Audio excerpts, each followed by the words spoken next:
बिस्मिल्लाहिर्रहमानिर्रहीम। नाज़रीन अस्सलाम वालेकुम, मैं हूँ इमरान हुसैन। नाज़रीन आज 30 अक्टूबर है, दिन है जुमेरात का और साल 2025। थैंक्स आप देखने वालों का कि आपने आज की तारीख़ की मेरी दुरुस्तगी करवाई, क्योंकि सब के वीडियो लॉग में मैंने 29 अक्टूबर बताया है, तो आपने मेरी दुरुस्तगी की है। आपका बहुत बहुत शुक्रिया और अपनी गलती पर मैं आपसे माज़रत ख़्वाह हूँ। सबसे पहले नाज़रीन हम बात कर लेते हैं पाक अफ़गान मुज़ाकरात की। अफ़गानिस्तान का जो सफ़ीर है वो कैसे मुज़ाकरात के लिए पाँव पड़ा है और फिर पाकिस्तान ने मुज़ाकरात की बहाली पर कैसे, क्यों और किस शर्त पर रज़ामंदी का इज़हार किया है। इस नाज़िम बड़ी डेवलपमेंट से अपने वीडियो लॉग का आगाज़ करेंगे और इसके बाद हमारे प्रोग्राम की जो दीगर अहम ख़बरें हैं उनकी तफसीलात पर भी आप नाज़रीन को एतमाद में लेंगे, उनकी तफसीलात आप नाज़रीन की खिदमत में पेश करेंगे।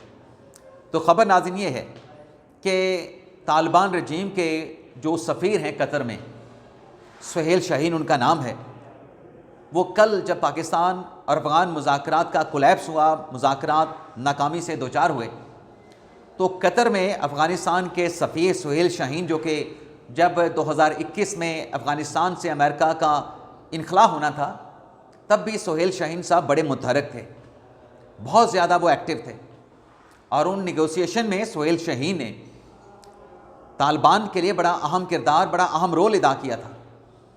अब कतर में अफ़गानिस्तान के जो सफ़ीर हैं इनकी तरफ से ये रिक्वेस्ट की गई कि देखें पाकिस्तान और जो अफ़गानिस्तान के मुज़ाकरात हैं ये इसको आप नाकाम ना कहें, बल्कि इन मुज़ाकरात का एक दौर और होना चाहिए, एक फ़ेज़ और होना चाहिए, एक बैठक और होनी चाहिए। बैठक मेरे ख्याल से ज़्यादा मुनासिब लफ्ज़ है। और सुहेल शाहीन साहब ने कहा कि जो कम्प्लेक्स इशू है पाकिस्तान और अफ़गानिस्तान के माबैन, ऐसे कम्प्लेक्स इशू जो हैं वो एक नशिस्त यानी एक बैठक में इस पर मुआहदे नहीं हुआ करते। अब नाज़रीन ये जो नाकामी से दो चार हुआ, इस्तांबुल का जो मुज़ाकरात का फ़ेज़ था, इस पर अक़वाम मुत्तहिदा की जानिब से भी शदीद तशवीश का इजहार किया गया कि ये मुज़ाकरात कामयाब होने चाहिए थे। अक़वाम मुत्तहिदा ने जहाँ तशवीश का इजहार किया, वहाँ यूनाइटेड नेशन का ये भी कहना था कि हम इस उम्मीद का इजहार करते हैं कि जो जंग बंदी है अफ़गानिस्तान और पाकिस्तान के माबैन, ये जंग बंदी बरकरार रहेगी। जंग बंदी को मुज़ाकरात की नाकामी से कोई नुकसान नहीं पहुँचेगा। अब नाज़रीन ख़बर ये है कि जो तालिबान हैं, तालिबान की जानिब से इस्तांबुल से रब्ता किया गया, तालिबान की जानिब से कतर से रब्ता किया गया और ये रिक्वेस्ट की गई कि मुज़ाकरात दोबारा रिज्यूम किया जाए, मुज़ाकरात दोबारा से बहाल किया जाए।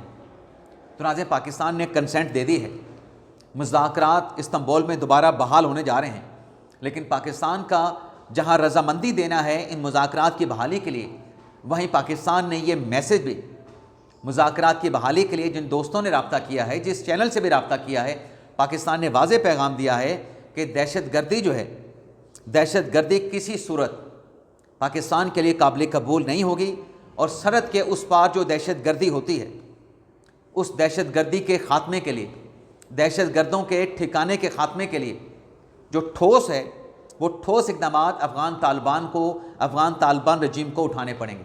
यानी पाकिस्तान अपने असूली मौक़िफ़ पे मुज़ाकरात की बहाली के साथ अब भी कायम है और पाकिस्तान का वाज़ेह पैगाम है, पाकिस्तान का वाज़ेह मौक़िफ़ है कि इस असूल के ऊपर किसी किस्म का जो कंप्रोमाइज़ है वो नहीं किया जाएगा। अब देखते हैं मुज़ाकरात जो बहाल होने जा रहे हैं, अब इन मुज़ाकरात का एक्सपेक्टेड है कोई अच्छा ही नतीजा निकलेगा और अच्छी की उम्मीद ही लगानी चाहिए। नहीं, अगर मुआहदा होता तो फिर तो ठीक है, फिर हालात दोनों के लिए एक जैसे हैं। अगर छेड़छाड़ करेंगे, उस छेड़छाड़ का फिर पाकिस्तान जवाब देगा और मुंह तोड़ जवाब देगा। अब नाज़रीन आ जाते हैं अलीमा खान साहबा, उनके लिए बुरी खबर क्या है। अलीमा खान साहबा के नाज़रीन बैंक अकाउंट्स भी बंद कर दिए गए हैं, उनका शनाख्ती कार्ड ब्लॉक कर दिया गया, उनका पासपोर्ट ब्लॉक कर दिया गया, रिपोर्ट अदालत में जमा करवा दी गई। लेकिन अब अलीमा खान के जो बैंक अकाउंट्स हैं उनको फ्रीज़ करने की रिपोर्ट भी अदालत में जमा करवा दी गई। लेकिन अलीमा खान, जैसा कि हमने सुबह के व्लॉग में बात की कि वो डटी हुई हैं, अदालत में पेश नहीं होंगी, पुलिस भी उनको गिरफ़्तार नहीं करती, वो अडयाला जेल के बाहर जाती हैं। लेकिन आज अदालत में एक और डेवलपमेंट हुई है। सपुर्ददारी पे जो मुलज़म है आरिफ नामी, जिसने अपनी गाड़ी हासिल की थी, अदालत ने उस मुलज़म की जानिब से मुचल के जमा ना होने पे उस मुलज़म को जेल भिजवा दिया है, आरिफ नामी मुलज़म को। और केस की समाअत ना अलीमा खान साहबा जैसे मैंने कहा पेश हुई, उनका लॉयर भी पेश नहीं हुआ, उनके लीगल टीम की तरफ से कोई पेश नहीं हुआ। باقی ناظرین ایک اور بھی خبر ہے افواج پاکستان سے جڑی، خیبر پختونخوا کے وزیر اعلیٰ سے جڑی، اور وہ خبر ناظرین یہ ہے کہ سہیل افریدی صاحب کے جو کور کمانڈر پشاور کے ساتھ ملاقات ہوئی، اچھا اس ملاقات کو چھپایا گیا۔ میں نے ایک سوشل میڈیا پہ پوسٹ بھی کیا تھا کہ دیکھیں وہ صحافی، وہ ٹیوبر جو بڑے بڑے دعوے کرتے ہیں کہ ہمارے بڑے ڈیپ روٹس ہیں تحریک انصاف میں، ہمارے بڑے بابسوخ ذرائع ہیں، 3 دن تک ان صحافی یوٹیوبر کے پاس اس ملاقات کی خبر نہیں تھی۔ میں تو اتنا کوئی دعویٰ نہیں کرتا کہ میرے تحریک انصاف میں بہت گہرے سورسز ہیں، میں نے ایسا کبھی کوئی دعویٰ کیا نہیں، لیکن جو دعویٰ کرتے ہیں ان کے پاس 3 دن تک خبر نہیں تھی۔ اب ناظرین خبر چل گئی کہ کور کمانڈر پشاور جنرل عمر احمد بخاری کے ساتھ ملاقات ہوئی ہے۔ اب اس ملاقات کے بعد ایک تو تحریک انصاف میں یہ بات چل رہی ہے، تحریک انصاف کے اہم رہنما کا کہنا ہے، ان سے میری گفتگو ہوئی کہ یار تصویر بھی بنوا لیتے، جب ملاقات ہو گئی، کرٹسی آپ نے میٹنگ کر لی، اس نے آپ کو مبارکباد دے دی، تو پھر اچھے جیسچر کے لیے، ایک اچھا پیغام دینے کے لیے پھر سہیل افریدی کو، وزیر اعلیٰ آفس کو یہ چاہیے تھا کہ ایک ملاقات کی تصویر بھی بنتی، اس تصویر کو اور ملاقات کا اعلامیہ بھی جاری کیا جاتا۔ یہ تحریک انصاف کے لوگ، اہم رہنما کہہ رہے ہیں کہ یہ غلطی کی گئی ہے، یہ سب کچھ کیا جانا چاہیے تھا۔ میں نے ان سے کہا جی وہ کور کمانڈر نے تصویر تو نہیں بنوانی تھی، یا انہوں نے تو اعلامیہ جاری نہیں کرنا تھا، اعلامیہ تو ملاقات جب سی ایم آفس میں ہوئی ہے وہاں پہ تصویر بنائی جانی تھی، وہاں سے جاری کی جانی تھی۔ تو ایک تو ناظرین یہ ایشو چل رہا ہے۔ ویسے سہیل افریدی صاحب جنہیں خان صاحب نے اپنی کابینہ تشکیل کا مینڈیٹ دے دیا تھا، ابھی تک انہوں نے اپنی کابینہ کی تشکیل سے متعلق کوئی ان کا فیصلہ سامنے نہیں آیا ہے کہ کون کون کابینہ میں شامل ہو رہا ہے۔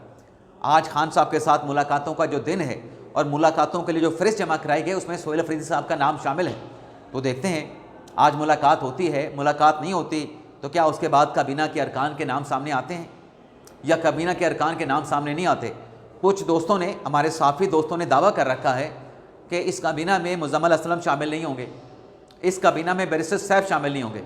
لیکن ناظرین پی ٹی آئی کے جو اہم ذریعے کے ساتھ ہماری گفتگو ہوئی، پی ٹی آئی کے اہم عہدیدار ہیں وہ، ان کی طرف سے بتایا گیا کہ پہلے فیز میں کابینہ مختصر ہوگی، چھوٹی ہوگی، اس میں مزمل اسلم صاحب شامل ہوں گے، ان کو کابینہ میں شامل کیا جائے گا، جس بھی حیثیت میں، معاون خصوصی یا مشہور کی حیثیت میں، جس حیثیت میں بھی شامل کیا جائے ان کو شامل کیا جائے گا۔